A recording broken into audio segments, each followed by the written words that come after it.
नमस्कार हरीश, स्वागत है आपका एक और श्रृंखला में हमारी, जो हम चुनावी चर्चा के बारे में बात कर रहे थे। कल हमने बीजेपी की स्थिति के बारे में थोड़ी बात की, अलग अलग क्षेत्रों में क्या परिणाम रहेंगे बीजेपी की नीतियों के बारे में। आज अगर हम अपनी चर्चा को शुरू करना चाहें तो आप कहाँ से शुरू करना चाहेंगे? पहले यूपी जाना चाहेंगे, पहले बिहार, या फिर पहले उत्तराखंड? देखिए, उत्तराखंड से शुरू करते हैं मोहित, तो वो एक सीक्वेंस भी बना रहेगा स्टेट्स का। और उत्तराखंड हाल ही में सबसे इंपॉर्टेंट इसलिए क्योंकि उत्तराखंड में अभी अभी जो विधानसभा है वहां से यूसीसी पास कराया गया है। गोवा के बाद दूसरा राज्य बनेगा भारत का जहां यूनिफॉर्म सिविल कोड लागू होगा, सभी को एक समान कानून होंगे, जिसकी बात सभी धर्मों के लोगों को माननी पड़ेगी। दूसरा इसलिए भी उत्तराखंड इंपॉर्टेंट हो जाता है क्योंकि यूसीसी पास होने के ठीक कुछ घंटे बाद ही हल्द्वानी में जो हिंसा हुई, जिसमें 6 लोगों की जिसमें मौत हुई, दंगे बड़े पैमाने पर भड़के। उत्तराखंड में मुझे लगता है कि पहला ही मौका था जब कोई इस तरीके के दंगे वहां पर भड़के हों। तो इसलिए भी अब कुछ लोग इसको कहेंगे कि क्योंकि हिंदू मुस्लिम दंगे भड़के, तो कुछ लोग इसको जोड़ेंगे कि पोलराइजेशन हो रहा है वोट्स का। ठीक है, लेकिन ये एक चेन है, जो चेन इशारा करती है, जैसे हमने देखा था सीएए के बाद जो दंगे जो हुए थे, उस तरीके से यूसीसी की बात हुई तो उसके तुरंत बाद ये दंगे हुए। उस पर नहीं चलते हैं, उत्तराखंड की थोड़ी सी पॉलिटिक्स पर बात करते हैं। 2014 का चुनाव और 2019 का चुनाव, दोनों चुनावों में उत्तराखंड की पांचों सीट जो है वो बीजेपी ने जीती। तो यहां अभी बीजेपी के लिए खोने के लिए ही है, पाने के लिए कुछ और है नहीं, क्योंकि मैक्सिमम 5 ही सीट है, वो पांचों वो पहुंच चुके हैं। लेकिन यहां समस्या क्या है कि कांग्रेस के पास कोई बहुत मजबूत नेता नहीं है।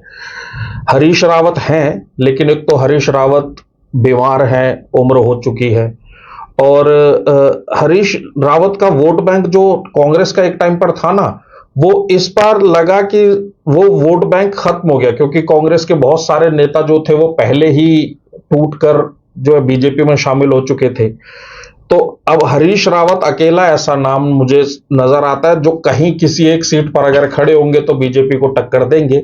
वरना ये मानकर चलिए कि जो 4 सीट है बाकी की, वो 4 सीट बीजेपी बिना किसी समस्या के जीत जाएगी। अभी पीछे हम सभी ने देखा कि पिछली जो विधानसभा थी उसमें 3 मुख्यमंत्री बदले गए। पहले त्रिवेंद्र सिंह रावत थे, लास्ट में पुष्कर सिंह धामी को कुछ ही महीने का टाइम मिला, उसके बावजूद अगर बीजेपी वहां रिपीट कर लेती है सरकार, तो इसका मतलब है कि बीजेपी का वोट बैंक जो है, जो आधार है वहां पर, वो मजबूत है। उसे हिलाना कांग्रेस के लिए मुश्किल होगा। जी, उत्तराखंड से सीधा ट्रांजिशन करते हैं यूपी में। यूपी में ज्यादा बात करने के लिए मुझे नहीं लगता कुछ है, बीजेपी स्ट्रांग है। और जिस तरह से योगी आदित्यनाथ को मिला मैंडेट, उसको देख के लग नहीं रहा है कि बीजेपी की पोजीशन वीक हुई है थोड़ी सी। पर जो जयंत चौधरी का जो चल रहा है प्रकरण पूरा का पूरा, उससे कितना असर पड़ेगा आपके हिसाब से? देखिए मोहित, उत्तर प्रदेश जो है ना वो सबसे इंटरेस्टिंग स्टेट है। इंटरेस्टिंग इसलिए है कि उत्तर प्रदेश पर 2014 में जब नरेंद्र मोदी 2014 के लिए बीजेपी की तरफ से प्राइम मिनिस्टर के कैंडिडेट बने, तब मोदी को भी पता था और संघ को भी पता था कि बिना उत्तर प्रदेश को जीते हम लोग सरकार नहीं बना पाएंगे। इसलिए उत्तर प्रदेश में तब प्रभारी बनाकर अमित शाह को भेजा गया, जो मोदी के राइट हैंड मैन है जी। उसका असर यह हुआ कि 2009 में बीजेपी के पास वहां 10 सीट थी, सिर्फ 10 सांसद थे उत्तर प्रदेश से, और 2014 में 5 ही साल में वो बढ़कर बीजेपी और कोalition को अगर जोड़ लें तो 73 हो गए जी। तो इतना बड़ा गैप इतिहास में किसी पॉलिटिकल पार्टी ने कहीं पर नहीं की। आज 10 है और कल जो है सीधा एक स्टेट में ही जो है 63 सीट का फायदा हो जाए, वो कहीं नहीं हुआ। और 2019 में थोड़ा नुकसान झेलना पड़ा था। 2019 में फिर वो 73 सीट जो थी वो घटकर कम हो गई। बीजेपी के पास जो है वो 62 सीट जो है, 62 सांसद उत्तर प्रदेश से हैं। उत्तर प्रदेश में मोहित क्या था, 2019 में एक अप्रत्याशित गठबंधन हुआ था। वो गठबंधन था मायावती और अखिलेश यादव का, जिसे बुआ और बबुआ की जोड़ी करके न्यूज चैनल्स पे खूब दिखाया गया जी। और ये आप याद कीजिए कि ये गठबंधन जो है ना, ये उस साल नहीं, 20 साल के बाद, हाँ, बहुत लंबे टाइम, गेस्ट हाउस कांड के बाद, हाँ, पहली बार, बिल्कुल गेस्ट हाउस कांड में के बाद तो दोनों की राहें बिल्कुल जुदा थी, और किसी को ये उम्मीद नहीं थी कि उस कांड को भुलाकर मायावती गठबंधन में आ जाएगी। आप भूल रहे हैं कि मुलायम सिंह जी के जाने के बाद ही ये गठबंधन, हाँ, वो बात ठीक है। और देखिए क्या था कि मायावती को ये गठबंधन क्यों करना पड़ा, क्योंकि 2014 का जो चुनाव था उसमें बीएसपी के पास एक भी सीट नहीं थी, एक भी लोकसभा सीट नहीं थी। तो मायावती जानती थी कि पार्टी को अगर जिंदा करना है तो अकेले दम पर तो होगा नहीं। और 2014 में क्योंकि अखिलेश यादव का जो परिवार था वो भी 5 सीट पर ही सिमट के रह गया था, तो वो भी जानते थे कि अगर हमें आगे बढ़ना है तो हमें भी गठबंधन की जरूरत पड़ेगी। लेकिन हुआ उल्टा, दरअसल समाजवादी पार्टी का वोट तो शिफ्ट हुआ बीएसपी में, मायावती को जो है 10 सीट मिली, लेकिन बीएसपी का वोट जो है वो अखिलेश यादव की पार्टी में शिफ्ट हुआ नहीं, तो उनको कोई फायदा हुआ नहीं, वो 5 सीट पर ही आकर रुक गए। आपने जैसे जयंत चौधरी की बात की, देखिए एक जमाना था जब चौधरी चरण सिंह और उसके बाद जो है अजीत सिंह उनके जो बेटे थे, और उसके बाद में जब तीसरी पीढ़ी के पास जब पार्टी आई तो ये लगा था कि पार्टी कुछ अच्छा करे शायद। मथुरा से 2 बार जो है सांसद भी रहे जयंत चौधरी, मथुरा जाट बहुल इलाका है। लेकिन फिर 2014 और 2019 में ऐसी लहर चली मोदी की कि दोनों बार जो राष्ट्रीय लोकदल है, जयंत चौधरी की जो पार्टी है, दोनों बार जीरो, एक भी, मतलब बागपत जो सीट है वो ये माना जाता था कि वो चौधरी साहब का गढ़ है, और 2 बार लगातार बागपत से चुनाव हार गए बड़े चौधरी। अब के लिहाज से बड़े चौधरी कहेंगे, नहीं तो बड़े चौधरी एक जमाने में चौधरी चरण सिंह हुआ करते थे। तो इसलिए उत्तर प्रदेश अब अहम है। अब पश्चिमी यूपी में जो है जयंत चौधरी का प्रभाव ज्यादा है, क्योंकि जाट वो पश्चिमी यूपी से ही आते हैं, और पश्चिमी यूपी में जो है 8 सीट पिछले चुनावों में पश्चिमी यूपी की 27 में से वो बीजेपी हारी थी। यानी जो 62 सीट है, अगर इसमें 8 सीट और जुड़ जाती तो बीजेपी की सीट 70 हो जाती। तो वो 8 सीट जीतने के लिए ही बीजेपी जो है इस बार जयंत चौधरी के साथ गठबंधन में आ गई है, एनडीए में शामिल हो गए जयंत, उन्होंने ऐलान कर दिया है। मुझे लगता है कि अगर बहुत भी जाएगी तो 3 से 4 सीट जयंत चौधरी को बीजेपी देगी, और बाकी की सीट्स बीजेपी अपने पास रखेगी गठबंधन में। तो इसलिए उत्तर प्रदेश थोड़ा सा अहम है, और अखिलेश यादव और मायावती दोनों के लिए इस बेल्ट में जीतना अब थोड़ा सा मुश्किल होगा, क्योंकि बीजेपी का वोटर पहले से था ही, जयंत चौधरी का वोट उसमें शामिल होगा, तो एक मजबूत कोalition ये बन के उभरेगा। इस बारे में देखिए, मैं आपको थोड़ा सा यहाँ पे 2-3 और अपने प्रश्नों को पूछना चाहूंगा। बीजेपी में 2 तरह के समीकरण बनते हैं, या तो किसी सीट पर किसी एक समुदाय की बहुलता होती है और वो कंप्लीटली उस समुदाय के नेचर पे डिपेंड करते हैं कि वो सीट किस तरफ जा रही है, और या फिर पश्चिमी उत्तर प्रदेश में ब्राह्मणों का वर्चस्व रहता है, स्विंग सीट जो स्विंग होता है वोट, कि सभी सिंपल प्रोपोर्शन में है और ब्राह्मण वोट डिसाइड करता है कि वो सीट किसके पास जानी है, और पूर्वी उसमें दलित और मुस्लिम वोट बहुत अहम रहता है। सो इस बार मतलब हमेशा से ब्राह्मण, दलित और मुस्लिम वोट जो है वो कांग्रेस का आ रहा है, और कांग्रेस के बाद मायावती और अखिलेश यादव इसको कोट करते दिखे हैं। पर इस बार आपको क्या लगता है कि ये वोट जो है, जो क्रूशियल वोट है, ब्राह्मण, दलित और मुस्लिम वोट, मुस्लिम को एक बार को मान ले, हालांकि बीजेपी और अमित शाह जो है बहुत क्लेम कर रहे हैं कि इस बार हमने पसमानदा मुसलमानों को अपने साथ लेने के लिए बहुत काम किया है, लगातार मीटिंगें हो रही हैं और कई सारे घर वापसी के आंदोलन चल रहे हैं। सो मुस्लिम वोट अगर माना जाए कि 20-25% भी अगर बीजेपी सफल हो जाती है तोड़ने में, और ब्राह्मण वोट तो क्योंकि राम मंदिर की लहर चल रही है, तो ब्राह्मण वोट अगर मानते हैं कि 60-70% बीजेपी को मिल जाता है, तो दलित वोट ही बच जाता है जो फंस जाता है, जिसमें क्या आपको लगता है कि मायावती के इसको अपीज करने की कोशिश की जाएगी?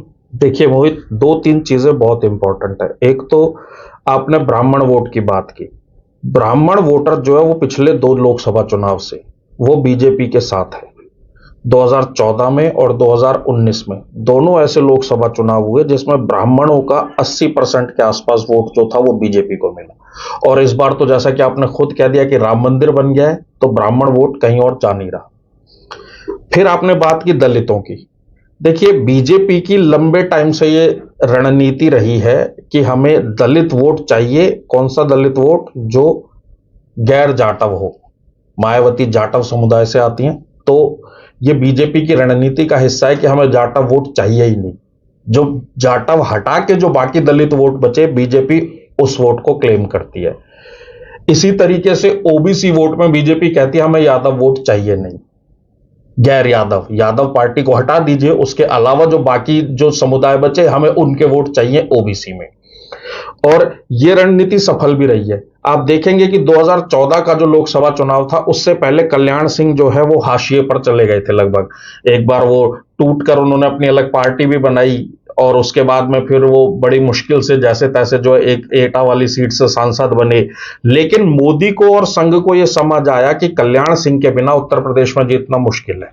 तो कल्याण सिंह ने जो 2014 में रणनीति बनाकर फिर से दी कि हमें गैर यादव गैर जाटव वोट चाहिए, उसी रणनीति पर बीजेपी अभी भी काम कर रही है। एक बात आपने दूसरी बात की कि पसमानदा मुसलमानों के 20 से 25% वोट बीजेपी को मिल जाएंगे। मोहित, नहीं, मैंने कहा टोटल मुसलमानों का 20 से 25%। देखिए आपने जो बात कही है ना, अभी का अगर आंकड़ा देखें तो 5 से 6% मुस्लिम वोट जो है वो बीजेपी को मिल रहा है। और ये कब से मिल रहा है? ये वोट मिलना शुरू हुआ है बीजेपी को जब से बीजेपी ने 3 तलाक के खिलाफ कानून बनाया। तो जाहिर तौर पर जो वोट मिल रहा है वो मुस्लिम महिलाओं का वोट मिल रहा है। लेकिन आप जो कह रहे हैं पसमानदा मुसलमानों के लिए काम जरूर कर रही है बीजेपी अभी, लेकिन उस वोट को बीजेपी का वोटर बनने में अभी वक्त लगेगा।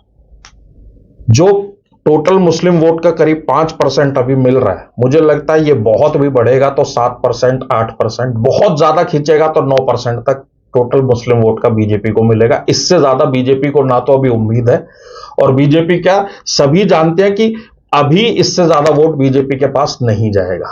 तो अब वो क्लेम के बारे में क्या करेंगे जो पिछले 1 साल में पसमानदा जो वो है लीडरशिप है उसे डेवलप करने की कोशिश की जा रही है, आरएसएस बैक करने की कोशिश कर रही है। देखिए मोहित, बीजेपी बात करती है पसमानदा मुस्लिम्स के, इसमें कोई दो राय नहीं है, ठीक है। लेकिन जब टिकट देने का नंबर आता है तो टिकट्स जो है हम सभी जानते हैं कि बीजेपी की तरफ से मुस्लिम्स को कितने टिकट जाते हैं। पर अब वही तो आर्ग्यूमेंट है, क्योंकि पसमानदा लीडरशिप का प्रेजेंटेशन ही नहीं है। और मुस्लिम समाज में तो जो एस्टैब्लिश्ड लीडर्स हैं उसी, आप ऐसे समझिए ना कि लीडर कोई कब बनेगा, जब उसे मौका मिलेगा लीडर बनने का। अभी मध्य प्रदेश के चुनाव हुए हैं, आप उसमें दे देते किसी पसमानदा मुसलमान को टिकट। पर देखिए उसमें दूसरा पहलू ये भी आता है कि बीजेपी इस वक्त एक्सपेरिमेंट करने के मूड में या तो है नहीं या करना नहीं चाह रही है।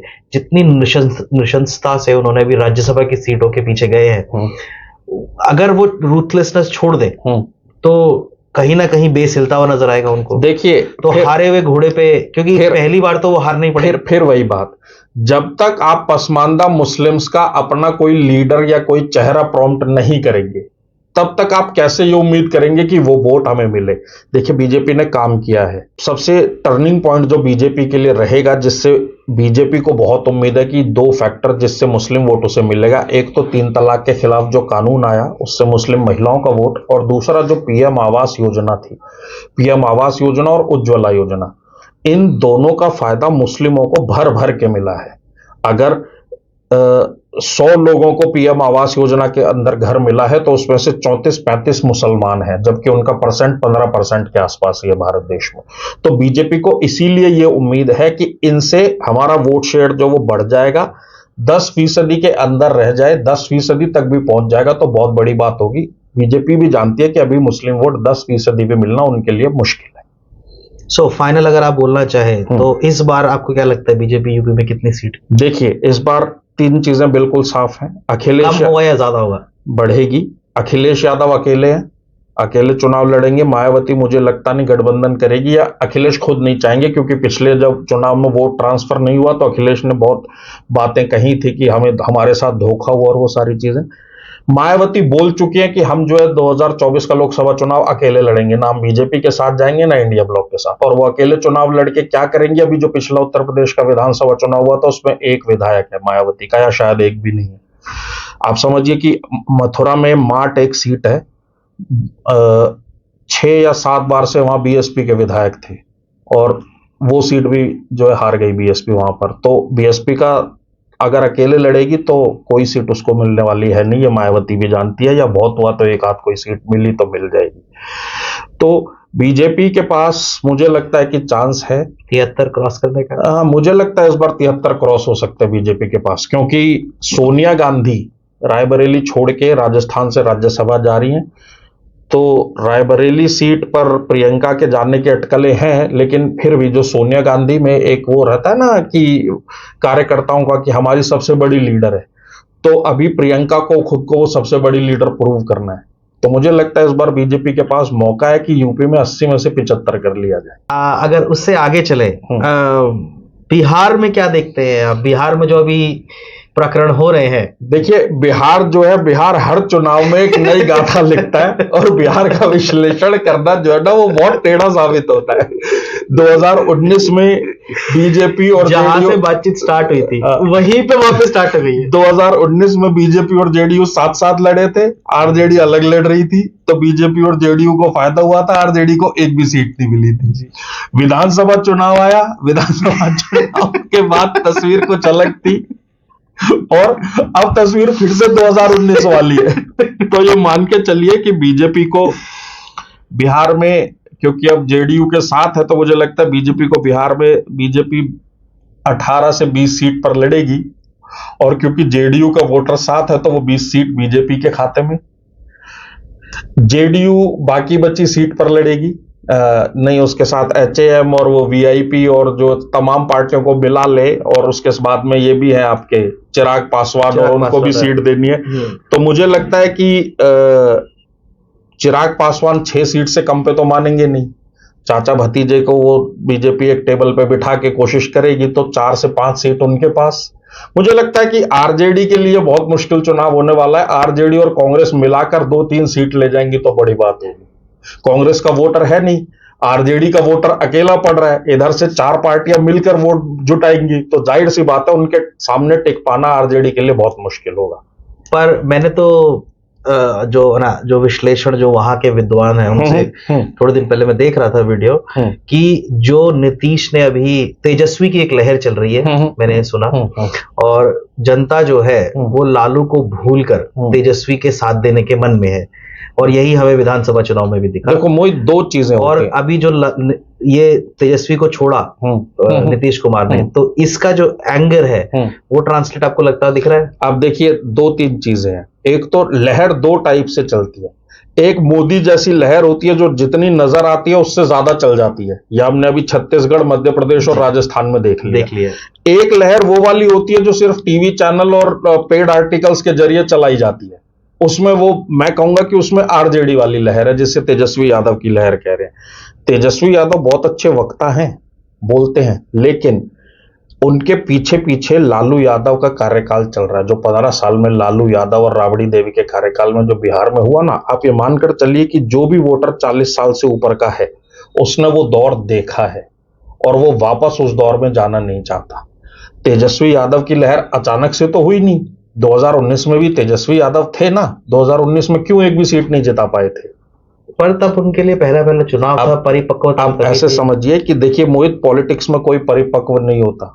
आम आदमी पार्टी जब पहले ही चुनाव में उतरी थी तो दिल्ली में सरकार बना ली थी, तो उनको तो विरासत में राजनीति मिली है तेजस्वी यादव को, और लालू सामने से ना सही बैकडोर से तो सारी चीजें लालू संभाल ही रहे होंगे, और मुझे लगता है अब भी संभाल रहे होंगे। उनके पास तो कोई संभालने वाला भी नहीं था आम आदमी पार्टी के पास, तो वो एक लहर थी। दूसरा, अब नीतीश कुमार जब जनता के बीच जाएंगे चुनावों में तो वो वही बात दोहराएंगे कि कानून व्यवस्था खराब होने का डर था, जिसकी वजह से हमें वापस बीजेपी के साथ जाना पड़ा।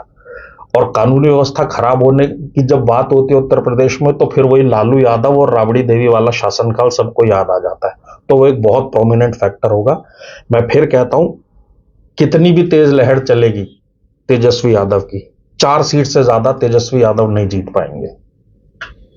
ठीक है, और बीजेपी की सीट आप बढ़ाने की बढ़ती हुई देखिए वहां तो बीजेपी कोलिशन में, अब सीट बढ़ाने की गुंजाइश ही कहां बची?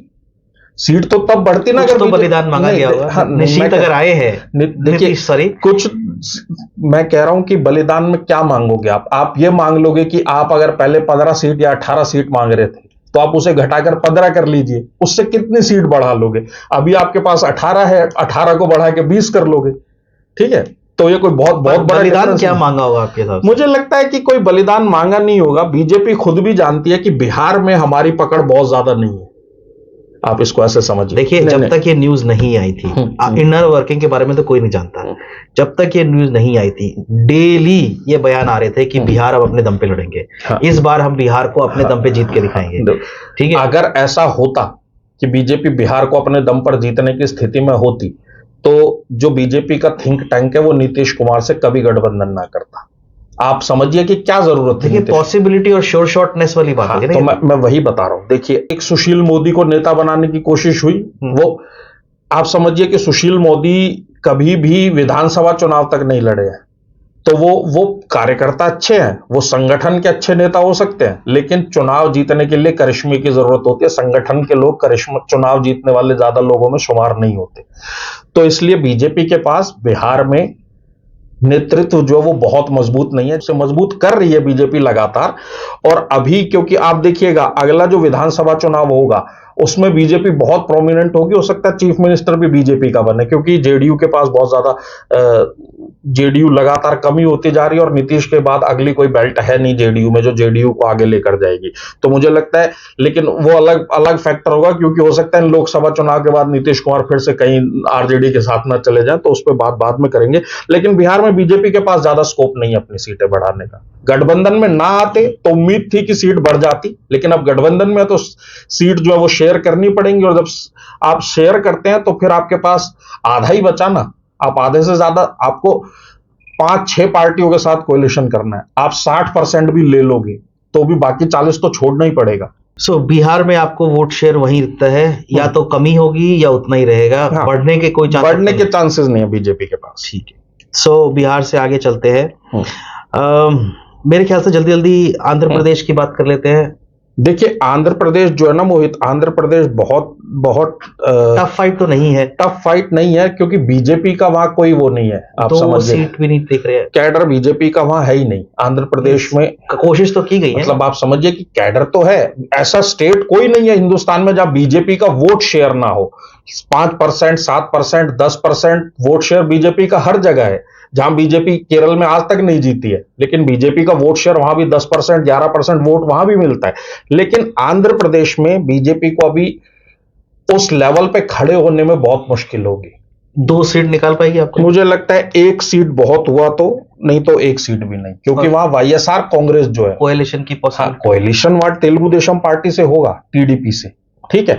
और वाईएसआर कांग्रेस जो है वो भी बीजेपी के, वो सीधे शब्दों में ना सही, लेकिन आप देखिए वो बीजेपी के साथ ही है। राज्यसभा में जब जब बीजेपी की जरूरत पड़ती है वाईएसआर कांग्रेस बीजेपी के समर्थन में ही वोट करती है। लेकिन कोएलिशन भी कर पाने के बावजूद मुझे लगता है बीजेपी का वहां कुछ नहीं होगा। कोएलिशन के बावजूद अगर जीतेगी तो 1 ही सीट जीतेगी।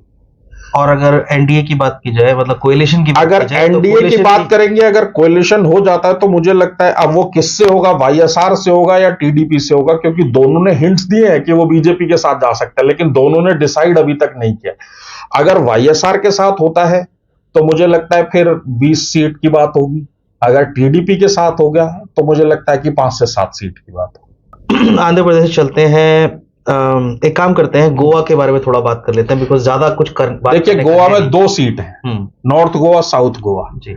14 में बीजेपी के पास दोनों थी, 19 में एक थी। हाँ, तो वहां सैचुरेशन का ही लेवल है। इस बार आपको लगता है कि दोनों सीटें आपके पास जाएंगी, ऐसा लग रहा है? नहीं, देखिए, आम आदमी पार्टी के पास एक भी सीट नहीं जाने वाली।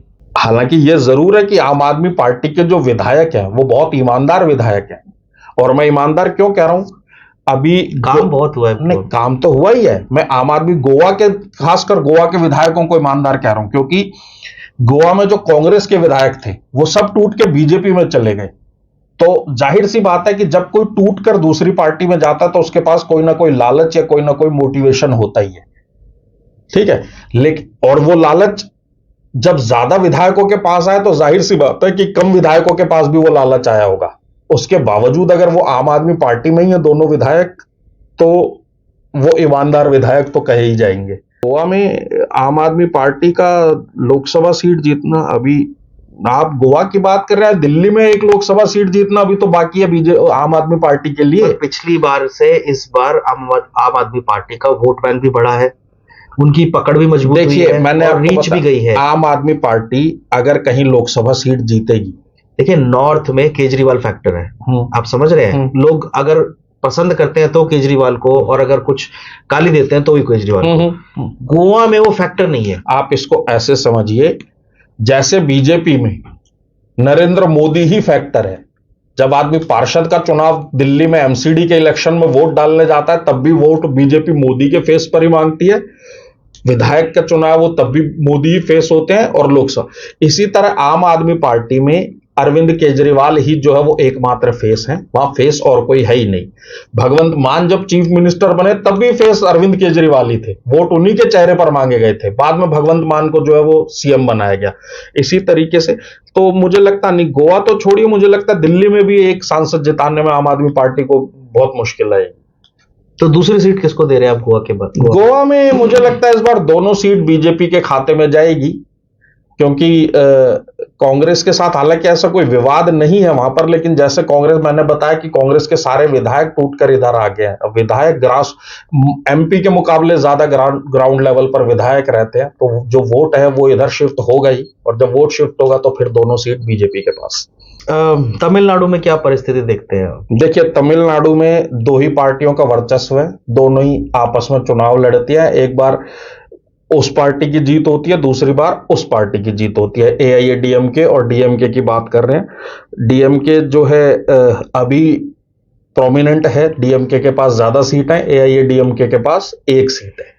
उससे पहला जो चुनाव था उसमें एआईएडीएमके के पास ज्यादा सीट थी, डीएम तो वहां वो हर 5 साल में ऐसा ही होता है, इनकम्बेंसी फैक्टर वहां पे बहुत ज्यादा है, बहुत ज्यादा। तो मुझे लगता है जब भी तमिलनाडु में जाएंगे, बीजेपी टोटल 39 सीट है, बीजेपी के पास एक भी सीट नहीं है।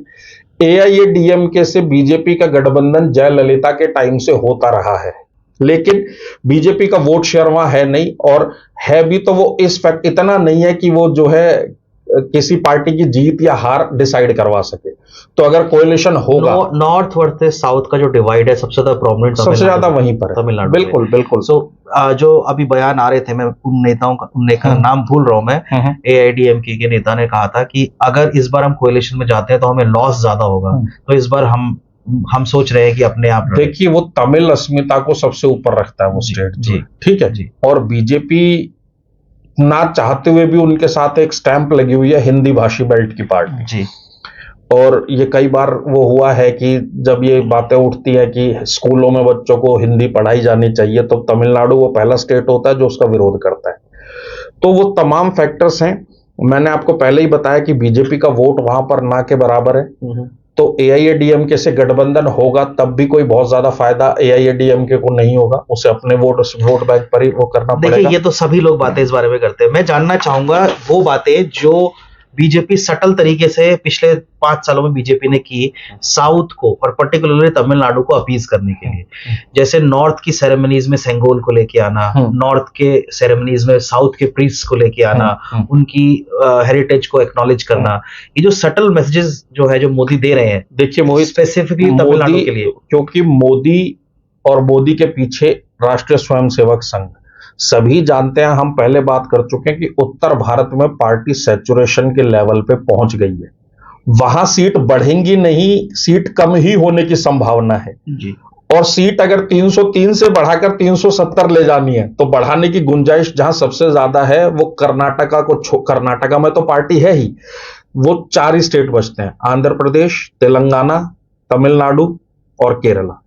उसके अलावा उड़ीसा में बढ़ा सकते हैं आप और पश्चिम बंगाल में बढ़ा सकते हैं, बाकी सभी स्टेट्स में आप सैचुरेशन के लेवल पर पहुंच चुके हो। देखिए इसलिए साउथ पर बीजेपी का फोकस ज्यादा है। आप समझिए तमिलनाडु में 39 सीट है, केरल में 20 सीट है, ठीक है, और तेलंगाना में 17 सीट है। हालांकि तेलंगाना में 4 सांसद हैं बीजेपी के पास, तो तेलंगाना में बीजेपी का काडर मजबूत है, और आंध्र प्रदेश में 25 सीट है। तो आप समझिए कि वो जो 80-90 सीट जो है आपको उसी में तो संभावनाएं तलाशनी होंगी, और वो संभावनाएं एक दिन में नहीं बनती। इसलिए सेंगोल और बाकी सारी प्रैक्टिसेस की गई कि 2024 में ना सही 2029 में कम से कम उन 80 में से 20 सीट 25 सीट पर अपनी दावा ठोका जा सके।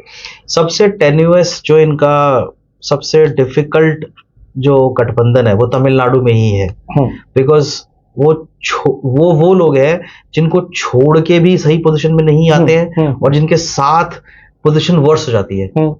सो ये जो गले की हड्डी बना हुआ है तमिलनाडु बीजेपी के लिए, तो जो ये पॉलिसीज अपनाई जा रही हैं, सो इससे अकेले बीजेपी को क्या फायदा आपको दिखता है? देखिए मोहित, बीजेपी को फायदा सिर्फ इतना ही होगा कि बीजेपी का वोट शेयर वहां 3 से 4% बढ़ जाएगा, लेकिन वो इस फैक्टर पर नहीं पहुंचेगी कि वहां अभी भी बीजेपी कोई भी सीट अकेले जीत पाए। उसके लिए बीजेपी को कम से कम अगले 5 साल और मेहनत करनी पड़ेगी, जो उसका कार्यकर्ता ग्रास रूट लेवल पे जाकर करते हैं। आप देखेंगे केरल में कितने ही ऐसे संघ के कार्यकर्ताओं की हत्याएं हुई हैं जी, क्योंकि वो काम करते हैं वहां ग्रास रूट लेवल पर जाकर। वो धीरे धीरे नजर आना शुरू होगा कोई भी पार्टी किसी जगह जाने में, और वो भी वहां जहां भाषा का डिफरेंस हो, तमाम चीजें हो, वहां इसमें रिलीजन कितना फैक्टर प्ले करता है? बिकॉज नॉर्थ में तो क्लियर हिंदू मुस्लिम डिवाइड है, जैसे ही हम साउथ की तरफ जाते हैं तो मुस्लिम और क्रिश्चियन डिवाइड भी सामने आ जाता है। देखिए मुस्लिम और क्रिश्चियन डिवाइड तो सामने है ही, उसमें हिंदू भी फैक्टर है कि हिंदू पॉपुलेशन पहले क्रिश्चियनिटी में कन्वर्ट होती थी, बाद में इस्लाम में कन्वर्ट हो रही है, और दोनों में भी कन्वर्ट हो रही है। केरला में आप देखेंगे सबसे अच्छा एग्जांपल है, वहां हिंदू लगातार कम होते जा रहे हैं, क्रिश्चियन और मुस्लिम जो वो बढ़ते जा रहे हैं। लेकिन जो सबसे बड़ा बैरियर है वो बैरियर है भाषा का बैरियर। मोदी जो अपील करते हैं, जो मध्य प्रदेश तक, महाराष्ट्र तक, बिहार तक, बंगाल तक जो मोदी की अपील चली जाती है, वो अपील वहां जाकर खत्म हो जाती है। क्योंकि जब मोदी का भाषण आप देखेंगे तो मोदी फ्लुएंट भाषण देने वाले नेताओं में से हैं, लेकिन वहां उन्हें पॉज लेना पड़ता है, एक द्विभाषीय खड़ा करना पड़ता है जो उनकी बात को लोगों तक पहुंचाए। और वहीं पर बीजेपी जो है अभी पीछे है। बीजेपी के पास ऐसा कोई मजबूत चेहरा दक्षिण में है नहीं। कोशिशें तमाम होती हैं, जैसे तेजस्वी सूर्या को यूथ बीजेपी का, भारतीय जनता युवा मोर्चा का अध्यक्ष, उनको इसीलिए दक्षिण भारत से बनाया गया कि दक्षिण में वो कुछ अच्छा करेंगे, मेहनत करेंगे। तो जो मेहनत है वो हो रही है, लेकिन उसके नतीजे आने में भी और 5 साल कम से कम लगेंगे। सो वोट शेयर आपको बिल्कुल भी हिलता हुआ नहीं दिखता है वहां पे? नहीं, मुझे लगता है कि बीजेपी को बहुत गेन होगा भी तमिलनाडु में। कोएलिशन के चांसेस ज्यादा लग रहे हैं या नहीं लग रहे हैं? मुझे लग रहा है कोएलिशन में कोई बहुत ज्यादा ना तो बीजेपी इंटरेस्टेड है और ना एआईएडीएमके इंटरेस्टेड होगा, क्योंकि दोनों को पता है कि दोनों के साथ जाने से कोई बहुत ज्यादा फर्क पड़ना है नहीं। बीजेपी इसलिए साथ जा सकती है कि एआईएडीएमके का वोट शेयर अगर साथ मिल जाए तो शायद एक सीट तमिलनाडु में जीत जाए। मैं सिर्फ एक ही सीट बोल रहा हूं, और वो भी शायद। तो बीजेपी के लिए वो गेन ही होगा, लेकिन एआईएडीएमके बहुत ज्यादा इंटरेस्ट दिखाएगी नहीं बीजेपी में। सो अगर वहां से चले हम, तो कर्नाटका की स्थिति के बारे में क्या बोलते हैं आप? देखिए, कर्नाटका से पहले मोहित मैं थोड़ा सा तेलंगाना पे जाना चाहूंगा। तेलंगाना में बीजेपी के पास 4 सांसद हैं, लेकिन तेलंगाना में जो अच्छी बात यह हुई है वो बीआरएस, जो भारत राष्ट्र समिति है, वो हार गई और वहां कांग्रेस की सरकार बन गई इस बार। तो तेलंगाना में बीजेपी के लिए, क्योंकि अब फाइट जो है वो कांग्रेस से फाइट है, पहले जो फाइट होती वो बीआरएस से फाइट होती। रीजनल, आप कहना चाह रहे हैं रीजनल पार्टी के बजाय नेशनल पार्टी से? अब नेशनल पार्टी से फाइट, इमोशन का फायदा उठाया जा सकता है। तो वो जो अपील जो मोदी बाकी जगह करेंगे कांग्रेस के अगेंस्ट, वही अपील तेलंगाना में भी काम करेगी। तो मुझे लगता है जो अभी तेलंगाना में 4 सीट है, ये बढ़ के 6 या 7 हो जाएगी। ठीक है, आप बहुत मुझे नहीं लगता है बहुत ज्यादा कंजर्वेटिव। नहीं मोहित, कंजर्वेटिव नहीं। देखिए, जहां सीट देने की बात थी, विश्लेषण है, आप हर जगह बीजेपी को 1 या 2 सीट दे रहे हैं। मैं क्या कह रहा हूं, जहां सीट देने की बात थी, मैंने उत्तर प्रदेश में 62 से बढ़ा के 75 की, क्योंकि वहां बीजेपी का वोट शेयर है।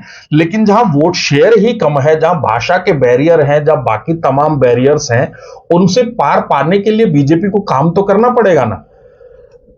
कांग्रेस दक्षिण भारत में या पूरे भारत में इसलिए है क्योंकि कांग्रेस आजादी से पहले से पूरे भारत में फैली धीरे धीरे। यदि कांग्रेस उसके अभी अरविंद केजरीवाल क्या कर रहे हैं आप समझिए। अरविंद केजरीवाल पहले दिल्ली में आए, उसके बाद केजरीवाल पंजाब गए, वो पार्टी को धीरे धीरे बढ़ा रहे ना। गुजरात में 5 विधायक जीते, और वो 5 विधायक वो थे जो बीजेपी से टूट कर गए थे आम आदमी पार्टी में, जिन्हें टिकट नहीं मिल रहा था। तो समझिए, इसी तरीके से वो जो बैरियर्स हैं वो धीरे धीरे टूटेंगे। सो कर्नाटका में देखिए, सिद्धारमैया ने सरकार बनाई, बीजेपी बहुत कॉन्फिडेंट थी। अमित शाह बार बार कहते रहे कि कर्नाटक में तो हम फिर से सरकार बनाएंगे, लेकिन वो हुआ नहीं। कुछ योजनाएं रहीं जिनका प्रचार राहुल गांधी ने किया कि महिलाओं को पेंशन दी जाएगी, युवाओं को पेंशन दी जाएगी, और इस तरीके की कुछ योजनाएं थी जिन्होंने कर्नाटका में सिद्धारमैया को चीफ मिनिस्टर के पद तक पहुंचा दिया। लेकिन कांग्रेस के साथ समस्या क्या है ना मोहित, जैसे मैं आपको बहुत अच्छा एग्जांपल देता हूं छत्तीसगढ़ का। छत्तीसगढ़ में बहुत बड़ी जीत के साथ भूपेश बघेल चीफ मिनिस्टर बने और टीएस सिंहदेव जो है मुंह ताकते रह गए। तो कांग्रेस में नेताओं की दूसरा अपेक्षा, टेरर तो दिया ही ना उनको। वही बता रहा हूं, नहीं तो फिर हार गए ना वो हारे क्यों ये आप जानिए। जनता की बात करो, दूसरा टेरर नहीं मिला ना उनको। वो इसलिए उसका रीजन, उसी के रीजन के लिए मैंने छत्तीसगढ़ का एग्जांपल दिया। जिस दिन से भूपेश बघेल चीफ मिनिस्टर बने उसके अगले दिन से ही टीएस सिंहदेव के साथ उनके रिश्ते अच्छे नहीं चल रहे थे। तमाम मीडिया में बातें आती रही, टीएस सिंहदेव खुद चीफ मिनिस्टर बनना चाहते थे। तो कांग्रेस के साथ समस्या यही है। राजस्थान में हमने गहलोत और सचिन पायलट के बीच देखा, कर्नाटक में वो सबके सामने नहीं है, लेकिन सिद्धारमैया और जो उनके डिप्टी हैं वो सबको नजर आ रहा है कि चुनाव एक फेस को बनाकर लड़ा जाता है और जब चुनाव जीत जाते हैं तो दूसरा फेस ऊपर बैठा दिया जाता है। तो वो चीजें कर्नाटक में भी है। लेकिन बीजेपी के लिए कर्नाटक में एक फैक्टर है, येदुरप्पा फैक्टर। येदुरप्पा बहुत बुजुर्ग हो चुके हैं और अब येदुरप्पा के बाद दूसरा कौन, वो उतना मजबूत नहीं है जितना कोई और है। जैसे नरेंद्र मोदी का जो कद है वो सबसे मजबूत है, लेकिन नरेंद्र मोदी के बाद अगला कौन, उसको नरेंद्र मोदी बनने में वक्त लगेगा। ठीक उसी तरह कर्नाटक में येदुरप्पा तो है, लेकिन येदुरप्पा के बाद अगला कौन, उसको येदुरप्पा बनने में वक्त लगेगा। इसलिए क्योंकि कांग्रेस वहां मजबूत हुई है, तो 15 से 20 के बीच में ही बीजेपी को छाकर वहां अटकेगी। टोटल मेरे ख्याल 28 सीट है कर्नाटक में। और भारत जोड़ो यात्रा का इफेक्ट क्या देखेंगे आप उस पे? देखिए, पिछली वाली भारत जोड़ो यात्रा, देखिए पिछली वाली भारत जोड़ो यात्रा के बाद कर्नाटक जीत गए, लेकिन उसी भारत जोड़ो यात्रा के बाद मध्य प्रदेश हार गए, राजस्थान हार गए। तो पर वहां से डायरेक्ट उन्होंने यात्रा की थी, वहां तो पहुंचे नहीं थे ना। आप समझिए कि केरल से शुरू हुई थी ना वो यात्रा। सबसे बड़ा फायदा जो है भारत जोड़ो यात्रा कर्नाटक में बीजेपी कांग्रेस को मिला था। हाँ, सो इस बार आप क्या देखते हैं उसको? आप ऐसे समझिए कि ये हिंदुस्तान का वोटर है। हिंदुस्तान का वोटर बस वो याद रखता है जो पिछले एक हफ्ते में हुआ है। भारत जोड़ो यात्रा को वहां से गए हुए एक चुनाव बीत चुका है कर्नाटक का, जिसमें वो जीत गए। तो भारत जोड़ो यात्रा में जो था वो अब वोटर जो है वो भूल चुका है कि भारत जोड़ो यात्रा क्या थी। राहुल गांधी ने भारत जोड़ो यात्रा शुरू की पार्टी का बेस मजबूत करने के लिए। बेस मजबूत हुआ होगा, लेकिन वोटर कितना मजबूत होगा वो डिपेंड करता है। बहुत प्रभाव पड़ेगा। मैं बता रहा हूं आपको कि मैंने इसीलिए कहा कि वहां बीजेपी की 2-3 सीट कम हो सकती है, और वो 2-3 सीट कम होगी तो वहां कोई और फैक्टर तो है नहीं, वो कांग्रेस के पास ही जाएगी और किसी के पास नहीं जाती। ठीक। सो अंत में मैं आपसे केवल यही विश्लेषण चाहूंगा, जल्दी से यूनियन टेरिटरीज कवर कर लेते हैं। यूनियन टेरिटरीज में जल्दी जल्दी अगर हम देखिए, यूनियन टेरिटरीज में सब में एक एक सीट है। लक्षद्वीप की एक सीट मुझे लगता है कि बीजेपी के पास, लक्षद्वीप हालांकि वैसे मुस्लिम बाहुल्य है तो बीजेपी को सीट मिलना थोड़ा सा मुश्किल होगा, लेकिन जो वहां के सांसद थे, सिटिंग सांसद, उन पे केस चल रहे थे, उन्हें कोर्ट से सजा हुई। तो जब ऐसा होता है तो वो एक अपील बनती है। और जैसे मोदी अभी जनवरी में लक्षद्वीप जाकर आए, उसके बाद लक्षद्वीप को जो तमाम लक्षद्वीप के लिए योजनाएं जा रही हैं, तो मुझे लगता है कि वो सब चीजें टूरिज्म डेवलप करने के लिए तो होती ही हैं, लेकिन उन सबके पीछे एक वोट शेयर भी छुपा होता है। तो हो सकता है कोई इसमें वो नहीं होगा कि लक्षद्वीप बीजेपी के पास चला जाए। अंडमान निकोबार में एक ही सीट है। टफ फाइट जो है वो कांग्रेस और बीजेपी के बीच ही होती है। मुझे लगता है बीजेपी के पास चली जाएगी, क्योंकि पिछली बार भी बीजेपी 2014 में बीजेपी जीती थी और 2019 में भी बीजेपी के पास ही सीट है। चंडीगढ़ की एक सीट, चंडीगढ़ पर अभी बहुत बवाल हुआ। चंडीगढ़ में जो मेयर का इलेक्शन था उसमें सुप्रीम कोर्ट तक को कहना पड़ा कि ये क्या चुनाव था कि जिसमें आपने विपक्ष के जो 8 वोट थे वो कैंसिल कर दिए और बीजेपी के सारे वोट सही थे। तो ये संभव कैसे है? तो हो सकता है वो वोटर के दिमाग में एक चीज वो जाए कि बीजेपी ने ऐसा किया है चंडीगढ़ में, तो किरण खेर की जो सीट है चंडीगढ़, हो सकता है, संभव है कि वो बीजेपी हार जाए और कांग्रेस को या आम आदमी पार्टी को वो सीट चली जाए। और पौंडीचेरी में देखिए फिर वही दक्षिण भारत आता है। दक्षिण भारत में बीजेपी बहुत मजबूत होती नहीं है, तो मुझे लगता है कि पौंडीचेरी में बीजेपी के लिए अभी मुश्किल है। यूनियन टेरिटरीज में सबसे बड़ी जो बात है वो दिल्ली है। 7 सीटें 2 बार से बीजेपी के पास है। इस बार 2 सीट छूटने की लगती है, कांग्रेस का और आम आदमी पार्टी का, तो दोनों का वोट शेयर मर्ज होगा। बीजेपी के लिए थोड़ी सी मुश्किल आएगी, इसीलिए मैंने कहा बीजेपी 4 और गठबंधन कांग्रेस प्लस आम आदमी पार्टी 3। सो आप किसी भी केस में दिल्ली में आप चाह रहे, आप देख रहे हैं कि एक 2 सीट का नुकसान बीजेपी को होना। हाँ हाँ, दिल्ली में एक से तो एक आपने से दो हर सीट का सीट पे नुकसान हो बीजेपी को कहीं पे भी आपने बढ़ाई नहीं दिया, तो नहीं, हम मैंने 370 कैसे पहुंचे? मैंने उत्तर प्रदेश 10 सीट बढ़ाया आपने बढ़ाई ना, खाली। मैंने उत्तर प्रदेश बढ़ाया ना। आप समझिए, 321 से आप देखिए 370 लेके कैसे? बीजेपी के पास बढ़ाने की गुंजाइश का है, बीजेपी के पास बढ़ाने की जहां भी थी आपने 2 ही सीटें बढ़ाई हर से। आप समझिए ना, बीजेपी के पास बढ़ाने की गुंजाइश है उड़ीसा में, टोटल 21 सीट है, 21 में से अभी बीजेपी के पास 8 है जो 2019 में जीती। यहां पर आप देखिए ना, यहां बीजेपी के पास 13 सीट बढ़ाने का मौका है। पश्चिम बंगाल सारी थोड़ा ले जाएगी आप बीजेपी। समझिए, पश्चिम बंगाल कितना प्रोमिनेंट स्टेट है, 48 सीट है पश्चिम बंगाल में, बीजेपी के पास तो 18 ही थी। पश्चिम बंगाल में बीजेपी के पास सीट बढ़ाने का मौका, जहां बढ़ती थी, जहां सैचुरेटेड है बीजेपी, वहां बीजेपी कैसे सीट बढ़ाएगी? बीजेपी को भी पता है कि वो बोल भले ही मैं कह दूं कि मुझे 545 में से 500 सीट पर चुनाव जीतना है, लेकिन सच्चाई तो मुझे पता ही होगी ना। ये बिल्कुल वैसे ही है मोहित, जब बच्चा एग्जाम लिखकर आता है ना, तो बच्चे को पता होता है कि मैंने 100 नंबर का एग्जाम लिखा और मैं लिखकर तो 85 नंबर का आया हूं, और उस 50 में से उसको यह भी पता होता है कि 40 का तो मैं श्योर शॉट हूं, और बाकी 10 में से 4 भी मिल गए तो मेरे लिए फायदेमंद है। पर वो घर आके यही कहता है कि आज का एग्जाम तो इतना शानदार हुआ है ना पापा, कि आज 90 मार्क्स तो कहीं गए ही नहीं। तो ऐसे ही है। आपके हिसाब से जो मोदी जी ने अपने मुंह से कहा है अब की बार 370, कितना आपको लगता है कि अचीव कर लेगी? देखिए, मैं इस बात को 321 से 370 के सफर में 50 सीटें आती है। 303 से 370, 303 सीट थी बीजेपी के पास। ठीक है, देखिए मैं ये भी एम्बिग्यूटी है कि ये जो है ये 321 से 370 का सफर होगा, 303 से 370 का सफर होगा। देखिए 321 से 370 भी अगर मान लिया जाए तो मैं बहुत बड़ी बात नहीं बोलता। अगर आप जेपी नड्डा को बिठाकर भी पूछेंगे ना, तो वो भी आपको सीट ना गिनवा पाएंगे कि 321 से 370 पहुंचाने में कौन सी सीट्स बढ़ेंगी। दक्षिण भारत में सब जानते हैं, कर्नाटक के अलावा थोड़ा सा अगर बीजेपी कहीं है तो तेलंगाना में है।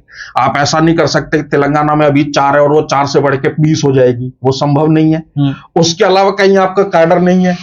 उड़ीसा में 8 सीट है, 8 में आप 4 और बढ़ा लीजिए, 12 हो जाएगी। पश्चिम बंगाल में 18 सीट थी, मैं कहता हूं 10 और बढ़ा लेंगे तो भी 28 हो जाएगी, 12 बढ़ा लेंगे तो 30 हो जाएगी। ठीक है, उसके अलावा कहां बढ़ाएंगे? बाकी उत्तर भारत में तो आप सब जगह मैक्सिमम लेकर बैठे ही हैं। आप वही मैं कहना चाह रहा हूं, मुझे लगता है 10% से ज्यादा मुझे लगता है मोहित 303 बीजेपी के पास थी। अगर बीजेपी तमाम कोशिशें भी कर लेगी, तमाम कोशिश करके मैक्सिमम भी पहुंच पाएगी बीजेपी, तो 320 से 325 सीट अपने दम पर, और अलायंस 340 345 सीट। बहुत खींचेगा तो 350 सीट, 350 सीट भी मुझे बहुत मुश्किल लग रही है, पर 345 सीट 350 सीट, इसके ऊपर एनडीए नहीं जाने वाला।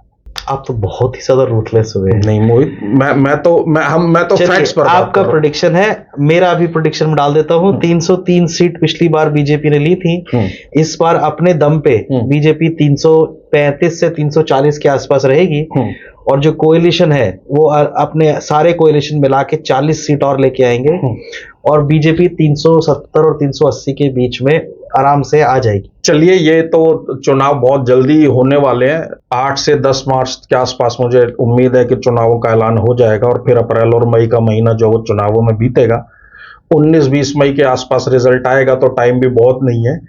हम दोनों, मेरा प्रेडिक्शन 325 सीट है मैक्सिमम बीजेपी के लिए, मोहित ने 340 दिया है। जब वो रिजल्ट आएगा तब फिर बैठकर बात करेंगे कि किसका प्रेडिक्शन ठीक निकला। जी, चलिए, तब तक के लिए नमस्कार।